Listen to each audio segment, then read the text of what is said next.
Alright, so playing against Binderato with his Timur deck featuring Chandra's Ignition and a bunch of big creatures. I decided to keep this hand even though it only has 2 lands, but in my deck I have 25 lands plus 2 copies of Off-Thought Nissa plus 1 Nissa herself to give me my 4th land. So it should be fine to keep a 2 land hand. I have a 2-drop, so I can get my planes and start attacking for 2.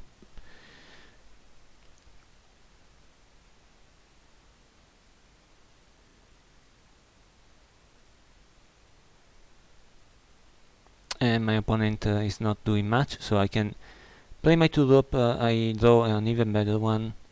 Of course, drawing a land would have been better, but I can just play my Gnarlid and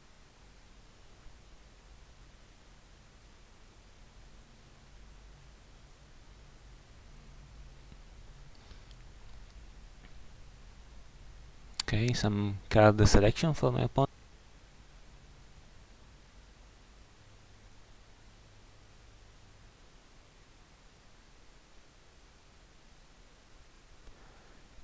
He plays a tracker, and I'm fine with trading with any of my creatures, so I'm just going to attack.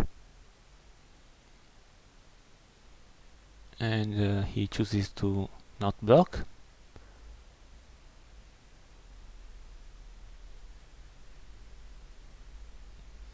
And here he's also missing his land drop. He chooses to kill my elf. I would have targeted the Gnarlid. I think it can attack for 3 damage, and I don't have the mana to activate the elf anyways. But I draw another 2-drop, so I can keep adding creatures. Of course, still missing my 3rd land. And he finds a land, so I'm officially in trouble. Because now he can start sacrificing clues to find more land, and I'm gonna have there's also another Fire Impulse, which is pretty good for him. I'm gonna have a hard time if I don't draw a land, and now I go straight to attack, and I cannot attack because my opponent's creature is 4/3. So,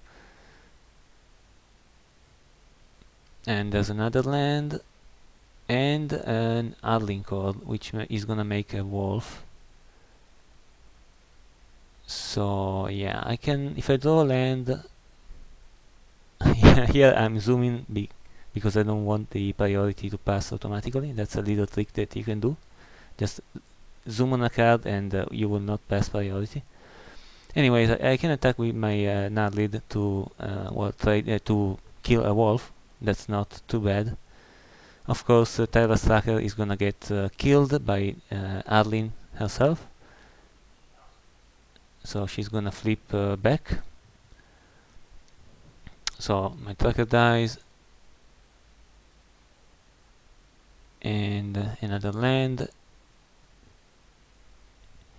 and he plays an Explosive Vegetation, which gives him 2 additional clues. So he's gonna have a lot of mana and a lot of cards. However, he is passing and giving me the opportunity to attack the Arlinn Kord and kill her. I can either lose one of my creatures, or I can also pump my creature to trade with the tracker. Of course, my creature is going to die also because the tracker is 5/4 after sacrificing a clue. So my play here should be to attack and kill Arlinn Kord. However, after a longer time, I take a different decision. Yeah, so what I end up doing is just play the Wanderer and pass. My reasoning for doing this is that I feel really behind. My opponent has a lot of mana and a lot of cards, and I think that if I just attack and pump the creature, I'm left with only, I suppose, only a Sylvan Advocate at the end.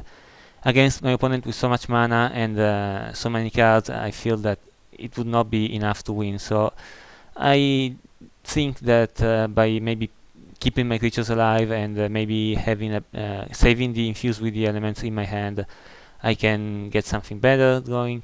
In retrospect, killing Arlinn Kord would have been a much better play, since now I'm basically unable to have a decent attack. Of course, I could attack with the Wanderer and pump it to trade with the big Crusher that my opponent played, but I don't think that there will be a good path to victory. I'm basically hoping that my opponent makes a bad attack and lets me get a little attack of my own, but it's not going to happen. So I'm really behind, and yeah, the game is almost unwinnable at this point.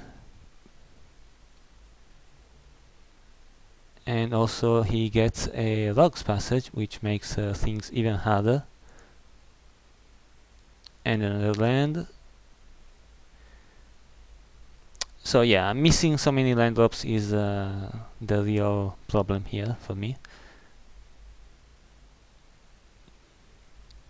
I think even if I made a better choice in the previous turns and killed Arlinn Kord, my position here would not really be much better. So I draw Declaration in Stone, so I can at least do something. And I decided to exile my opponent's tracker, and I think I'm just gonna pass again, hoping to maybe catch my opponent by surprise with Infuse with the Elements.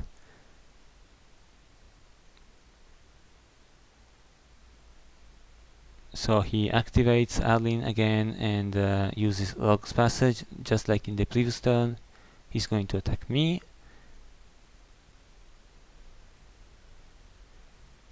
And he's gonna make an Ashaya with Nissa and just play a Kiora. And he pluses the Kiora. Yeah, and at this point I'm just dead. I'm just gonna go for a desperate attack, hoping that maybe he doesn't block correctly, but he does, so there's nothing I can do. I'm just dead. Yeah. Alright, so match 2. Another 2 land hand. This time I'm mulligan because both of my hands would come into play tapped. I end up keeping a 3 land hand after a mulligan to 6. I'm gonna have all of my colors this time. Of course, I lost the previous match because of not throwing lands, not throwing any blue sources, and also a significant misplay by not killing the Planeswalker, which may or may not have made a difference. I don't know. Anyways, I have a pretty good start here. I'm on the play. I have a Gnarlid. I can start attacking for 4 damage next turn, and my opponent's deck is not fast. He doesn't really have any good early plays, so he doesn't have a Fiery Impulse. Attack. I'm not gonna play around Radiant Flames with my first 2 creatures, but yeah, I can play a Wanderer next turn, which is gonna be out of range of Radiant Flames anyway.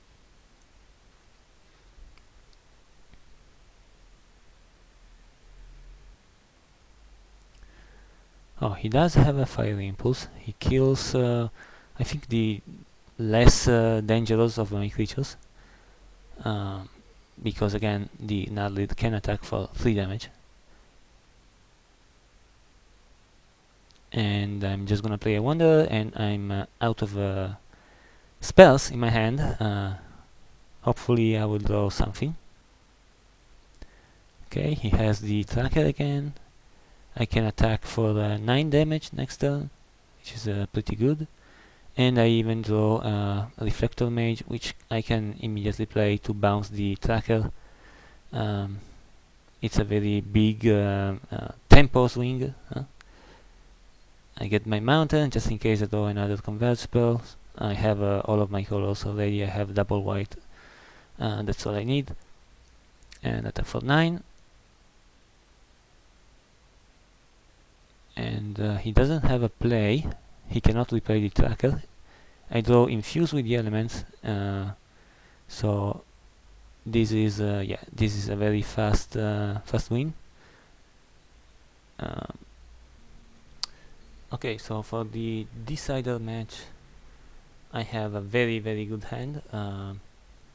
Well, 3 lands, all my colors, and really powerful spells in my hand. So I'm gonna start by playing the Prairie Stream because it will cause my second land to come into play untapped, so I can play Recruiter, and also I have the Flying Elf. Given that my opponent played a 2-3 blocker, I'm gonna go straight for the Flyer. I think I want to deal damage as fast as possible. So he's gonna attack for 2, nothing I can do. And he has a Fire Impulse. So I'm gonna make the same play and play the Elf, try to start dealing damage.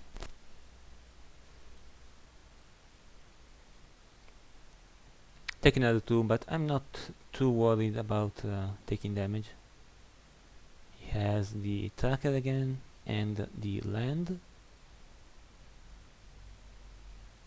So here I have the option of playing off of Nissa first, try to find the 4th land, and then play the Reflector Mage. It's a bit risky, there's a chance of whiffing. So I'm just gonna bounce the tracker and attack for 2.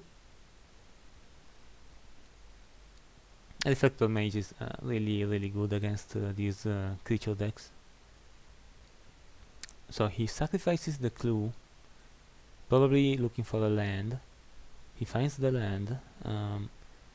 I still missing my 4th land, so I play off of Nissa to find one. Even if I miss, I have 2 drops that I can play. Play off of Nissa, and I miss entirely on lands. So I was lying before when I said that when I counted off of Nissa among my lands, my mana sources. There is a chance of breaking. So once again, not a single land in my in the top cards of my deck, but I'm still doing pretty good. I keep adding creatures, still attacking for 2 every turn in the air. So I get the 6th land, which is very important with a Sylvan Advocate in play. Telling time. And he can replay the tracker. Oh, he has Arlinn Kord, okay.